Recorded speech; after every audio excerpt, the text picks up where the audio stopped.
Distinguished delegates, this year we gather at a historic moment when we are commemorating 80 years since the founding of the UN, but in a somber mood. The theme of this general debate, that is better together, 80 years and more for peace, development and human rights, reminds us that determined cooperation remains our best vehicle for addressing urgent global challenges of this century and beyond. Yet, we are faced with chaos in the form of unilateralism with arrogance, barbaric wars, persistent poverty, injustice, pandemics, as well as an impending climate catastrophe. As we mark 80 years of the UN, we are called to rekindle the vision of its founders, anchored on two pillars. First, nations can overcome difficulties and accomplish more when they work together in solidarity. Second, peace is humanity's truest desire, which we must seek and pursue relentlessly on the basis of international law. By contrast, war is undesirable. It is a senseless path to resolving conflicts on which everybody loses, and its bitter fruits include unspeakable loss of innocent lives, too many orphans, widows, and refugees, as well as wanton destruction. Yet the United Nations Charter has guided us through many challenges over the past 80 years, reminding us to uphold peace, justice, cooperation, and dialogue to resolve conflicts. Today, as the world faces new tests, we must therefore hold firmly to these same principles, for it is only by respecting and living by the Charter that we can honor the past and build a safer and better future for all of us. Excellencies, the past 8 decades also remind us that change is the only constant in our world. The challenges of today are not the same as those of yesterday, nor will they be the same tomorrow. Thus, for the UN to remain relevant and is true to its noble mission, it must embrace change. Tanzania welcomes the UN 80 Reform Initiative unveiled in March this year, which seeks to enhance efficiency across the UN system and strengthening effectiveness.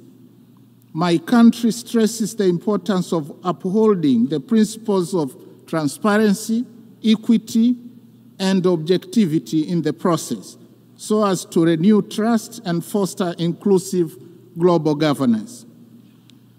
We thank the Secretary General for engaging member states in this endeavor. Nevertheless, Tanzania reiterates Africa's position on redressing the continent's underrepresentation in the Security Council and calls for admission of at least 2 permanent seats for Africa with veto power, as articulated by the Zuluini consensus. Tanzania also joined other countries of the Global South in demanding urgent and comprehensive reform of the global financial system.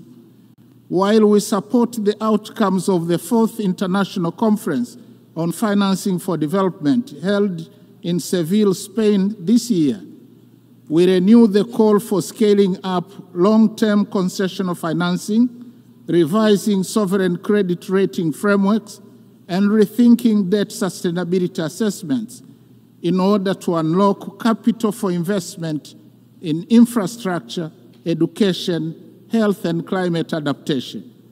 We reiterate our demand for increased voice and representation of Africa in the governance structures of the IMF and the World Bank. These noble demands have gone unheeded for a very long time and must be addressed now. Excellencies, SDGs remain our common plan for a better world. Yet, with only 5 years left before 2030, it has been established that over 80% of the targets are off track, with progress on more than half of the goals being weak and insufficient. The big elephant in the room, suffocating progress, is an estimated financing gap of $4 trillion per annum.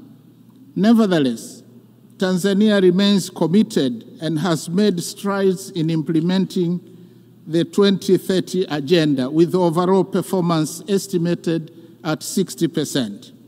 Examples include SDG 3, where maternal mortality declined from 750 deaths per 1,000 live births in 2000 to 104 in 2022.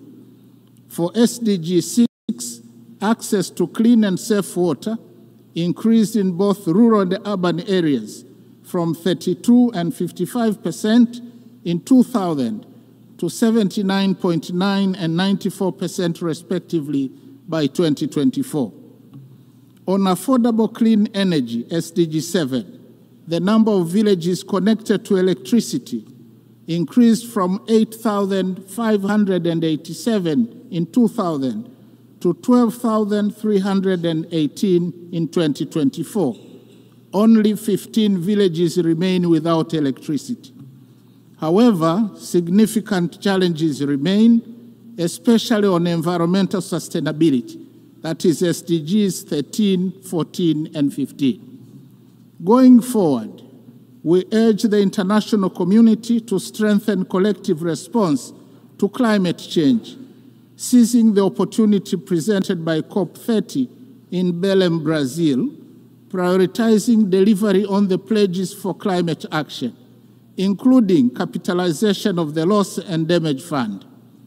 We call for increased long-term concessional financing, technology transfer, and fairer trade terms to complement our zeal in domestic revenue mobilization, reversing capital flight, and pursuit of win-win partnerships in the exploitation of our natural resources.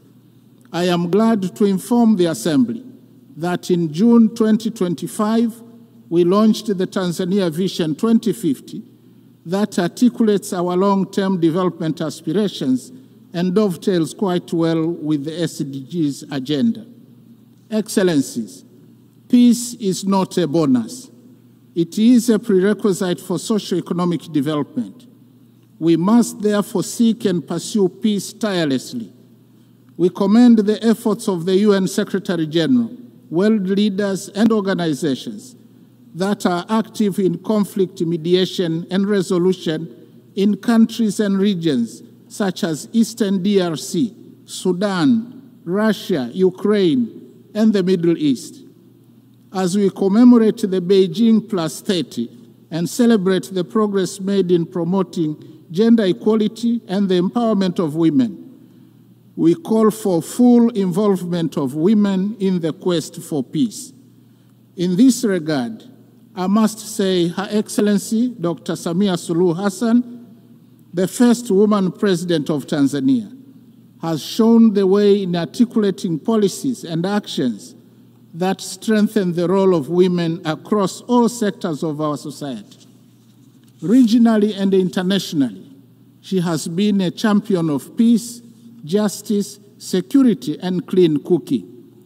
Tanzania, as a member of the African Union Peace and Security Council, and in our then role as chair of the SADC organ on politics, defense, and security cooperation over the past year, actively contributed to peace initiatives and supported measures to prevent and resolve conflicts. In this spirit, Tanzania announces its candidacy for a non-permanent seat on the UN Security Council for the term 2029-2030, reaffirming our commitment to global peace and security.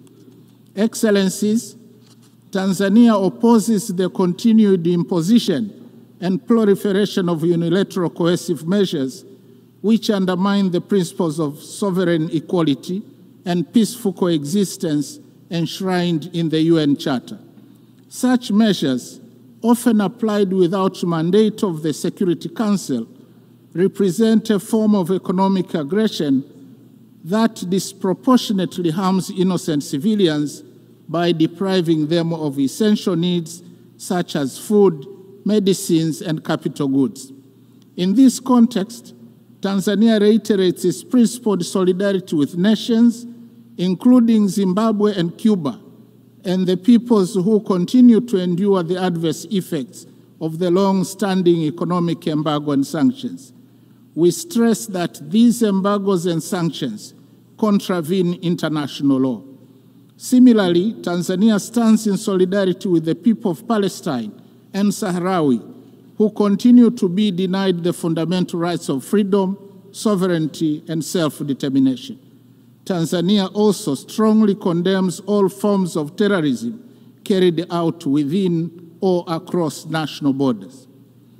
Madam President, Excellencies, and distinguished delegates, in his last speech to the United Nations General Assembly prior to retirement in 1985, Mwalimu Julius Nyerere, the founding president of my country, articulated the principle that, and I quote, "To be silent when we see danger, to refrain from attacking policies which are seen as contrary to the interests of peace and justice, to do these things would be to surrender our freedom and our dignity. That we shall never do." End of quote. Following the same principle, Tanzania considers unilateralism and misuse of military might, as well as shameful incapacity of the international community and global powers to bring an end to bloodshed and horrific wars raging in many places around the world to be unacceptable. Similarly, Tanzania condemns the resurging use of the law of the jungle as a means of resolving conflicts, as well as committing atrocities that cast shame on the whole of humanity, particularly extreme violence against children, women, the sick, and the elderly in conflict situations, as well as imperial attitudes, including that of regarding Africa as a free mine to be exploited and ample land to be plundered. The hypocrisy and scandal of international companies, some of which are state-sponsored, to continue to prosper from the exploitation of Africa's natural wealth while causing or supporting conflicts should be brought to an end now. Instead, Africa needs win-win partnerships in the exploitation of our natural wealth. Tanzania also reminds the international community that increased military spending on research and manufacture of weapons for money is tragic and morally wrong. It obstructs the quest for peace in the world and takes away an enormous amount of resources that could have been used to propel sustainable development and prosperity for all humanity. I thank you.